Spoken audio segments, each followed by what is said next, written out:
TVK chief Vijay కు మద్రాస్ హైకోర్టులో చుక్కెదురైంది. IT శాఖ విధించిన పెనాల్టీకి వ్యతిరేకంగా వేసిన పిటిషన్ను న్యాయస్థానం కొట్టేసింది. 2015-16 ఆర్థిక సంవత్సరానికి సంబంధించి ₹1,50,00,000 జరిమానా చెల్లించాలని విజయ్ కు ఐటీ నోటీసులు ఇచ్చింది. దీనిపై 2022లో ఆయన న్యాయస్థానాన్ని ఆశ్రయించారు. గత నెలలో తీర్పును రిజర్వ్ చేసిన హైకోర్టు ఇప్పుడు పిటిషన్ను కొట్టివేస్తూ తీర్పునిచ్చింది.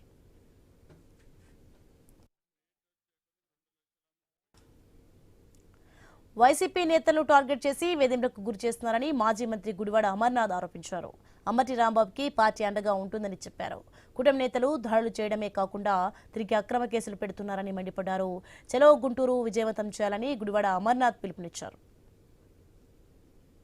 వ్యాప్తంగా ఉన్నటువంటి పార్టీ శ్రేణులు, వైఎస్ఆర్ కాంగ్రెస్ పార్టీ శ్రేణులతో పాటు పార్టీలో ఉన్నటువంటి కాపు సామాజిక వర్గ నాయకత్వం వీటన్నిటిని కూడా ఎదిరిస్తూ వారి కుటుంబ సభ్యులకి సంఘీభావం తెలియజేయాలనేటువంటి ఒక నిర్ణయాన్ని ఈరోజు తీసుకొని ఉమ్మడి విశాఖపట్నం జిల్లాలో ఉన్నటువంటి పార్టీ నాయకత్వం అంతా కూడా రేపు గుంటూరు వెళ్ళి వారి కుటుంబానికి సంఘీభావం తెలియజేయాలని చెప్పి ఒక నిర్ణయం తీసుకోవడం, వారి కుటుంబ సభ్యులకు వెళ్ళి మేము తోడుగా ఉన్నామన్నటువంటి ఒక మెసేజ్ ని వారికి ఇవ్వాలి.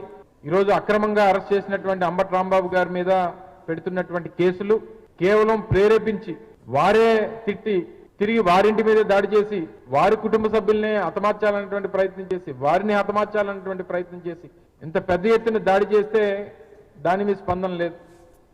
రాష్ట్ర వ్యాప్తంగా ఉన్నటువంటి పార్టీ శ్రేణి